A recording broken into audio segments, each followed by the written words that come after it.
Bernard Werber, l'ultime secret, sixième partie. Qu'est-ce qui motivait mon frère Samy? Bonne question. Tout en parlant, l'hypnotiseur du joyeux hibou joue avec une carotte devant un lapin blanc. Le lapin veut prendre la carotte, mais chaque fois il la retire au dernier moment. Ce qui motive le monde, se réaliser dans une passion. Nous possédons tous un talent particulier, il faut le déceler et le travailler pour l'exacerber. Cela devient une passion, elle nous guide, elle nous permet de tout supporter, elle donne un sens à nos vies. Sinon, l'argent, le sexe, la gloire ne sont que des récompenses éphémères. Lucrèce emballée extirpe son calepin et note 9. La passion personnelle. Samy disait que la plupart des dépressions étaient dues à une absence de passion personnelle. Ceux qui se passionnent pour le poker, le bridge, les échecs, ceux qui se passionnent pour la musique, la danse, la lecture, ou même la vannerie, le macramé, la philatélie, le golf, la boxe ou la poterie, ne font pas de dépression. Tout en parlant, l'hypnotiseur continue de jouer avec sa carotte et son lapin, lequel est de plus en plus frustré de ne pas recevoir sa récompense. Pourquoi imposez-vous ce jeu à votre lapin demanda la jeune journaliste rousse. L'artiste adresse un bisou affectueux à l'animal. Qu'est-ce qu'il va être heureux quand je vais enfin lui donner sa carotte, celui-là. Le bonheur, c'est aussi ça, l'assouvissement d'un désir exacerbé.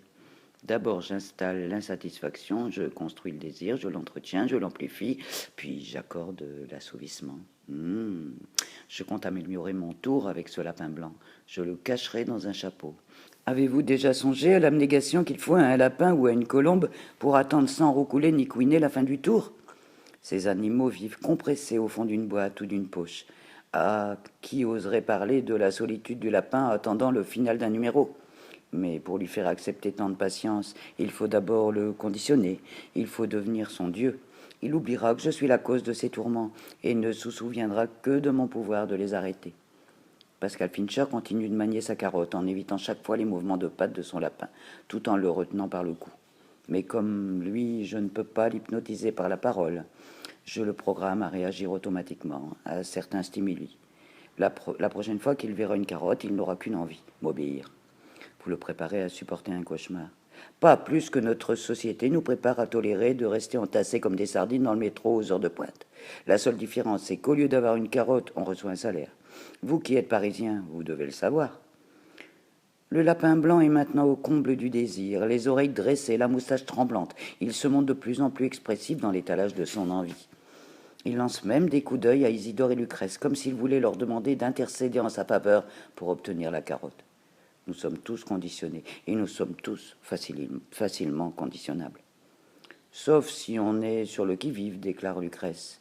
Isidore m'a eu, vous m'avez eu, mais maintenant, si je fais attention, vous ne m'aurez plus. Ah bon, voyons, répétez 10 fois Bourchette. Elle obtempère avec méfiance. À la fin, Pascal lui demande juste « Et avec quoi mange-t-on une assiette de soupe ?»« Une fourchette ?» articule-t-elle précisément, comme pour montrer qu'elle ne dira pas Bourchette une fois de plus. Puis, comprenant sa méprise, elle tente de revenir sur sa réponse. Je voulais dire une cuillère, bien sûr. Zut, vous m'avez eu. Oh. Voilà un petit conditionnement rapide. Tout le monde se fait avoir. Vous pouvez le tester sur votre entourage. Isidore observe la pièce. Toute la décoration est axée sur le thème du cerveau. Il y a des collections de petits jouets chinois constitués de cerveaux en plastique munis de pattes qui sautillent lorsqu'on remonte leur ressort. Il y a des cerveaux en plâtre, des monstres robots de science-fiction dont la tête est ouverte et le cerveau visible par transparence. Le lapin blanc commence à montrer des signes d'agressivité et pour le calmer, Pascal le remet dans sa cage. Il manifeste de plus en plus de nervosité. Mon frère a traversé une phase de mutisme de plusieurs années, dit Pascal Fincher. À cause de notre père, c'était un médecin très sensible. Le problème, c'est qu'il était alcoolique et la boisson le rendait tyrannique et suicidaire. Je me souviens qu'une fois, rien que pour nous impressionner, il a saisi un couteau sur la table et s'est tranché les veines du poignet. Il a tranquillement laissé couler son sang dans l'assiette. Et alors? Ma mère a très bien réagi. Elle a servi la soupe sur le sang et lui a demandé d'un ton calme s'il avait eu une bonne journée. Il a haussé les épaules, déçu de ne pas nous avoir choqués. Et il est allé se panser le poignet. Ma mère était exemplaire de douceur et d'intelligence. Elle savait prendre son mari et elle savait nous protéger de frasques paternelles. Nous l'aimions tant. Parfois, mon père ramenait à la maison des clochards, ivrognes, et nous obligeait à les traiter comme ses amis. Ma mère, impassible, faisait comme si c'était des convives, comme les autres. C'est peut-être pour cela que par la suite, mon frère sut si bien parler aux plus misérables. Mais après un voyage au Bangladesh, où il était parti comme médecin bénévole, mon père a basculé dans la drogue. Il s'est arrêté de travailler, il mentait. Il ne nous manifestait plus le moindre signe d'affection. Mon père était à sa manière un explorateur du cerveau, mais lui, il empruntait le versant sombre, fasciné par les gouffres, parsemant le voyage vers le centre de l'esprit, et il aimait le parcourir en équilibre instable. Pascal émet un petit rire fluet et triste en se remémorant son géniteur. Je crois que c'est lui qui nous a donné ce goût de jouer avec nos cervelles et avec celles des autres. Quel dommage qu'il se soit autodétruit. Il avait des intuitions fulgurantes, des diagnostics étonnamment justes. Ah, ça aurait été plus facile s'il avait été une crapule. On l'aurait haï. Et puis voilà. Et le mutisme de votre frère. Tout a commencé le soir même du jour où notre paternelle s'est tranché les veines à table. Après le repas, nos parents nous ont vite envoyés nous coucher. Dans la nuit, mon frère, alors âgé de 6 ans, a entendu des râles. Il a eu peur pour mon père. Il s'est précipité dans la chambre des parents et est tombé devant le spectacle de papa et maman, faisant l'amour. Je crois que c'est le contraste entre la situation de stress précédente et ce qu'il a perçu comme la bestialité de la scène qui a provoqué le choc. Il est resté comme statufié. Il n'a plus parlé pendant très longtemps. On l'a placé dans un centre spécialisé et je suis allé le voir là-bas souvent. Il était entouré de véritables autistes de naissance. Je me souviens du médecin qui me conseillait. Avant de le voir, il vaudrait mieux que vous preniez comme un bain mental pour ne pas le contaminer avec tout le stress du monde extérieur. Il ressent tout si fort. Lucrèce prend des notes. L'autisme pourra faire un autre sujet d'article. Comment s'en est-il tiré? Par une amitié avec un des enfants du centre et son intérêt pour les mythologies. Ulysse Papadopoulos était un gosse que ses parents avaient enfermé dans une cave. Au début, Samy s'asseyait simplement à côté de lui et il ne se disait rien. Puis ils ont commencé à dialoguer par signes, puis avec des dessins. C'était inespéré. Il avait inventé leur propre langage qu'ils étaient seuls à comprendre. Deux âmes communiant par-delà la parole. Je peux vous dire que leur remontée parallèle a été vraiment émouvante. Mon père, qui après l'accident était entré dans une phase d'autoculpabilité, a cessé de chercher à se détruire. Peut-être mon frère l'a-t-il finalement sauvé. Pourtant, il refusait d'aller le voir à l'hôpital. C'était ma mère qui s'y rendait tous les jours. Quant à moi, je ne supportais pas tous ces démons autour de lui. C'est sans doute pour ça que je ne suis pas devenu psy. Pour moi, il y a d'un côté les psys et de l'autre les spies. Les spies, qu'est-ce que c'est que ça? Les spirituels, les gens intéressés par la spiritualité. Mon intérêt pour l'hypnose vient de là. Je crois qu'elle est une voie vers la spiritualité. Je n'en suis cependant pas sûr. Je tâtonne. Lucrèce renvoie sa longue chevelure rousse en arrière. Vous avez évoqué les mythologies. L'autre enfant silencieux, ce fameux Ulysse Papadopoulos, était d'origine grecque et lui montrait des livres sur les légendes de son pays, celles d'Hercule, Énée, Thésée, Zeus, et plus que tout, de son homonyme, Ulysse. Cela les faisait rêver tous les deux. Ils s'y sont racontés, et puis mon père est mort d'hépatite. Son foie avait conservé le souvenir de l'alcool et de la drogue, et lui livrait l'addition avec retard. À l'enterrement, mon frère et son ami Ulysse se chuchotaient des choses à l'oreille. C'est là que j'ai pris pour la première fois conscience que Samy était guéri. Les deux enfants s'étaient mutuellement soignés, mieux que ne l'aurait fait n'importe quel praticien. Isidore scrute les notes qu'il a prises sur son ordinateur de poche. Qu'est devenue votre mère? Après le décès de mon père, elle a comme démissionné de sa propre vie. Un jour, mon frère lui a demandé ce qu'il pourrait lui faire pour lui faire plaisir. Elle a répondu « Que tu sois le meilleur, que tu surpasses tout le monde avec ton intelligence. » Isidore tripote un petit jouet cerveau en plastique. Dès lors, il s'est senti motivé, suggère-t-il. C'est peut-être pour ça qu'il est allé aussi loin dans ses études. Dès qu'une épreuve se présentait, il fallait qu'il la franchisse. Et plus c'était haut, plus il était exalté. Ma mère, un matin, ne s'est pas réveillée. Mais j'ai l'impression qu'elle a continué à le hanter. Pascal Fincher donne la carotte au lapin. Il la dévore à pleine incisive, avec une fébrilité typiquement lapine. « Et vous en êtes où de l'enquête ?» questionne Pascal Fincher. « Nous savons désormais que nous dérangeons quelqu'un. Nous sommes face à un véritable assassin et nous disposons d'une pièce à conviction. » Le lapin a fini la carotte et le regarde avec gratitude. « Je vous aiderai de mon mieux à résoudre cette affaire. » Pascal Fincher ouvre son réfrigérateur et sort le bocal contenant les deux moitiés du cerveau de son frère. Le médecin légiste l'avait gardé, la police nous l'a restitué. Comme vous m'en aviez prié, j'ai transmis votre demande au conseil de famille. Ils ont consenti à le confier, mais il faudra nous le rendre après l'enquête. Il se massa les tempes pour se détendre. Pas le moment d'avoir une migraine. Le docteur Samuel Fincher s'en voulait à la fois d'avoir laissé souffrir un de ses malades et d'avoir permis que sévissent au sein même de son hôpital des infirmiers capables de cruauté. L'urgence était de déplacer Jean-Louis Martin. Vous serez mieux protégé dans une chambre collective. Et pour vous distraire, je vais vous faire installer un téléviseur.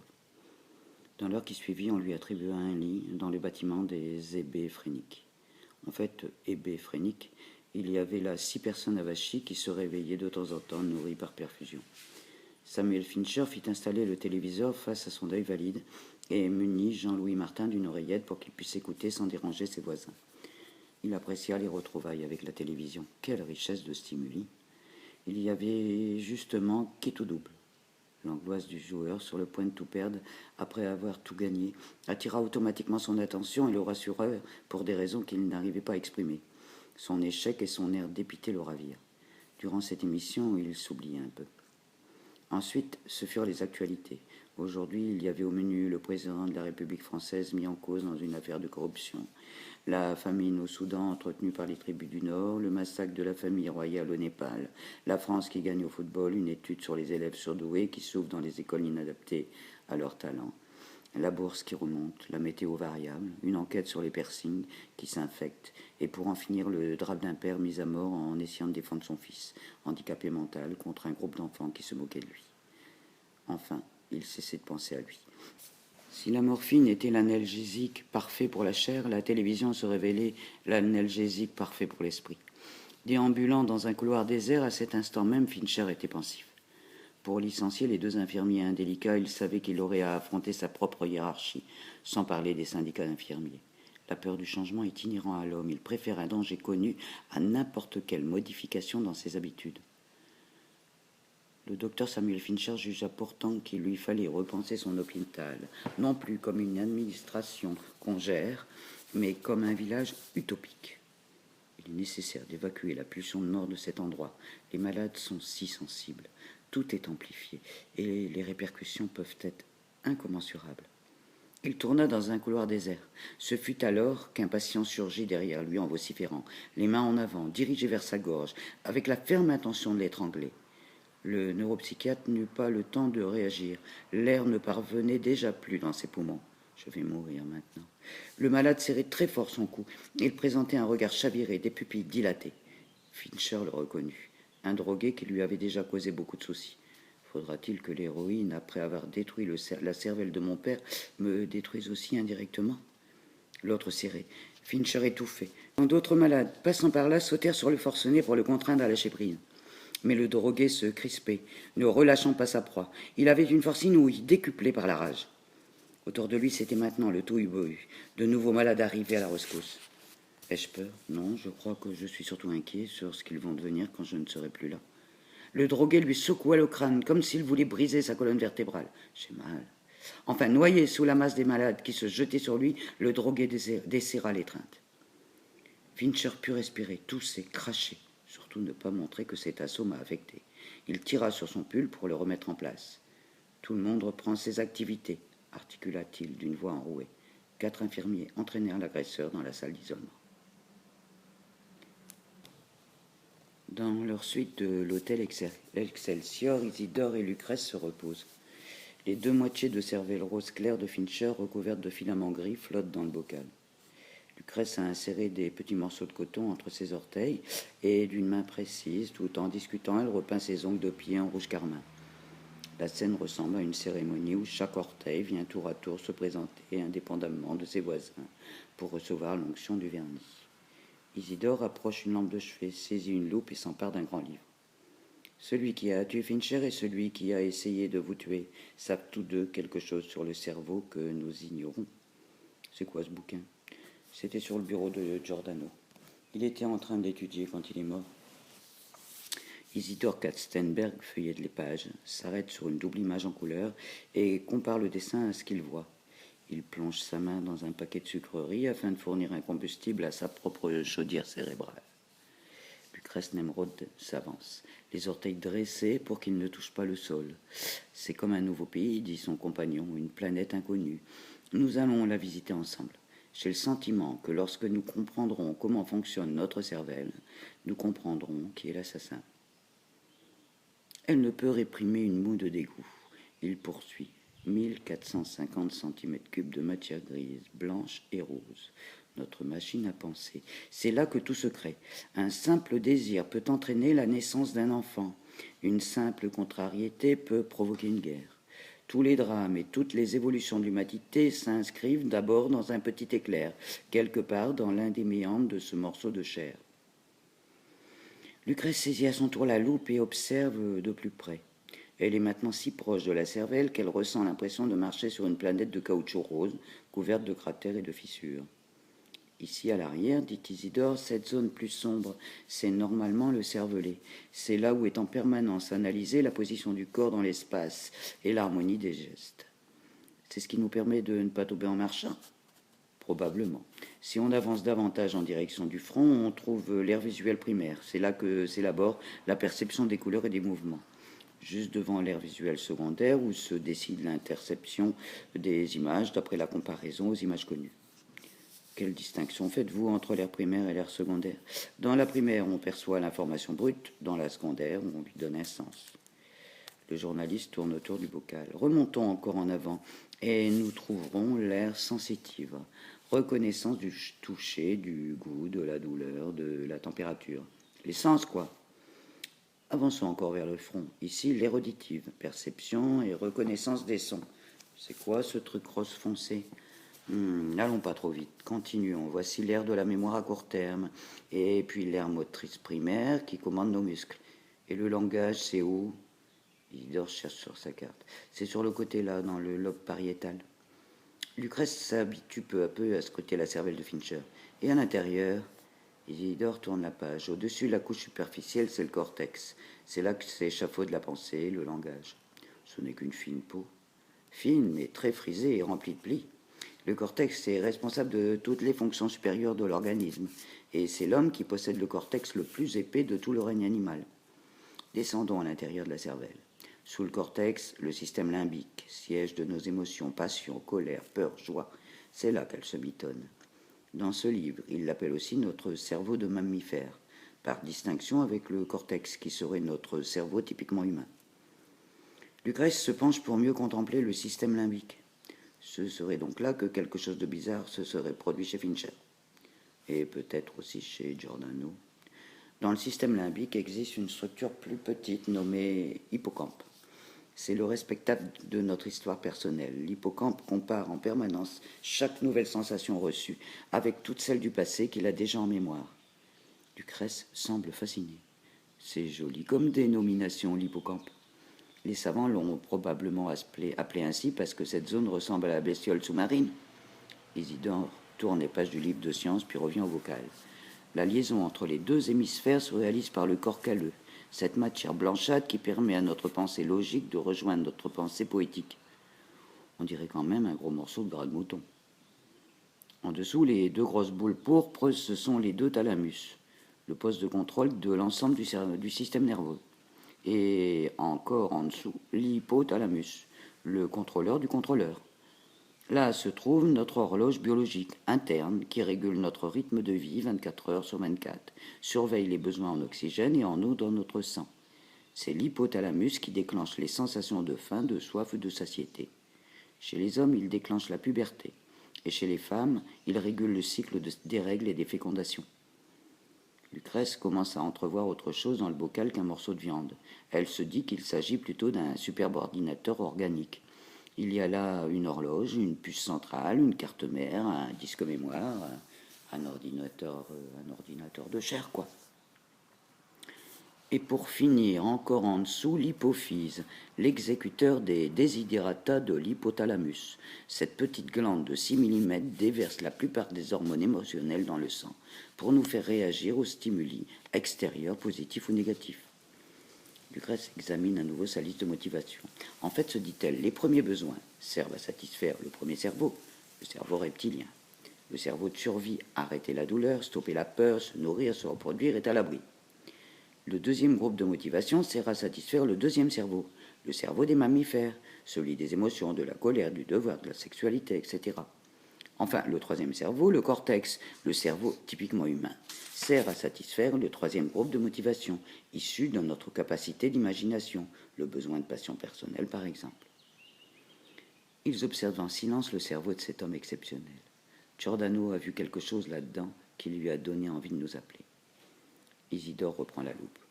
Il y a là une multitude de petits trous qui grêlent les différentes zones. Réveillé soudain par sa propre horloge intérieure, Isidore consulte précipitamment son bracelet-montre, comme s'il avait un rendez-vous urgent. Puis il allume le téléviseur pour les actualités du jour. Excusez-moi, c'est l'heure. Vous voulez voir les informations alors qu'on est en pleine enquête? Vous le savez bien, c'est ma seule maniaquerie. Je croyais que c'était les sucreries. L'un n'empêche pas l'autre. Déjà, Isidore est plongé dans l'écoute des actualités. Cela commence par les informations nationales. La chute de la bourse entraîne des chamailleries entre le président et le Premier ministre. Il semblerait que cette dégringolade ait été accentuée par des réactions automatiques d'ordinateurs programmés pour vendre les actions lorsque les cours atteignent un certain plancher. Le Premier ministre exige une surveillance minutieuse des logiciels de ses ordinateurs afin qu'ils cessent d'amplifier artificiellement les bons et les mauvais scores des places boursières mondiales. Élection parlementaire, un politicien de l'opposition annonce que le problème dans ce pays, c'est qu'il n'y a plus de motivation. Tout le monde ne pense qu'à son petit confort personnel immédiat. On ne se bat plus pour être les premiers, mais pour ne pas trop vite être les derniers. Il ajoute, et si c'était que ça, les entrepreneurs sont démotivés par les taxes et la paperasserie. Les créateurs de richesses sont démotivés par les impôts. Tout est fait dans ce pays comme si on voulait juste égaliser tout le monde dans la défaite. International, le secrétaire général de l'ONU a demandé à la Syrie de modifier ses manuels scolaires d'histoire où l'on apprend aux enfants que les camps de concentration n'ont jamais existé.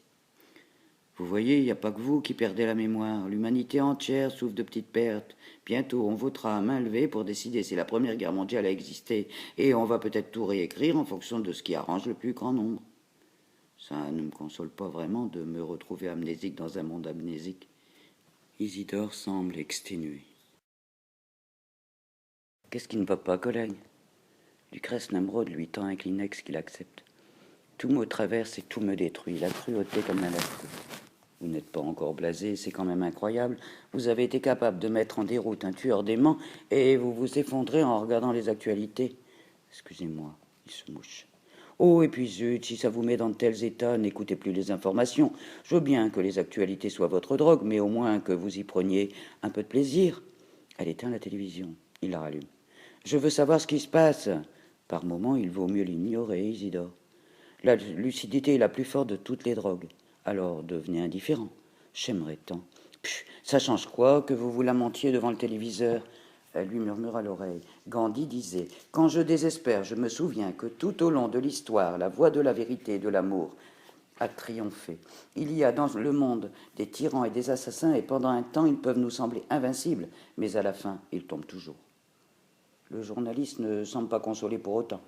Oui, mais Gandhi a été assassiné. Et ici et maintenant, on n'entend parler que des symptômes de la montée des nationalismes, des fanatismes, des totalitarismes. J'aimerais être insensible. Le terme précis, c'est nonchalant. Ça doit exister dans le cerveau, l'hormone de la nonchalance. Un liquide qui ferait qu'on prendrait tout à la légère, sans être concerné par les drames qui s'abattent sur autrui. Ça doit exister. Cela se nomme les calmants, Isidore. Ça permet de ne plus être anxieux en oubliant le réel. 45% de la population en a pris au moins une fois. Elle lui tend des bonbons. Vous êtes trop sensible, Isidore. Cela vous rend charmant dans un premier temps, mais peu convivial à la longue. À quoi ça nous sert d'avoir le cortex le plus développé du règne animal si c'est pour nous comporter ainsi? Ce que nous faisons à nos propres congénères, aucun animal n'oserait le faire à son gibier. Si vous saviez comme j'aimerais être bête. Elle contemple les 2 morceaux de cervelle qui flottent dans le bocal transparent. Isidore augmente le son des actualités. Mondanité, Billy Underwood, le célèbre rocker français, se remarie pour la 16e fois avec une heureuse élue, plus jeune que lui de 40 années.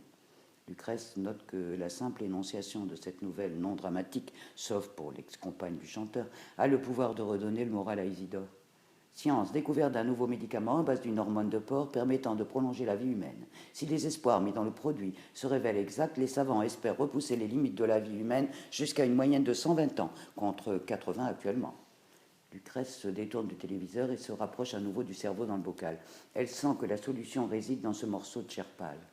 Enfin, on annonce que le célèbre top modèle Natasha Andersen, qui s'était accusée du meurtre du champion d'échecs Samuel Fincher, vient d'être libérée, l'amour ne figurant pas dans le code pénal en tant qu'arme de première, deuxième ou troisième catégorie.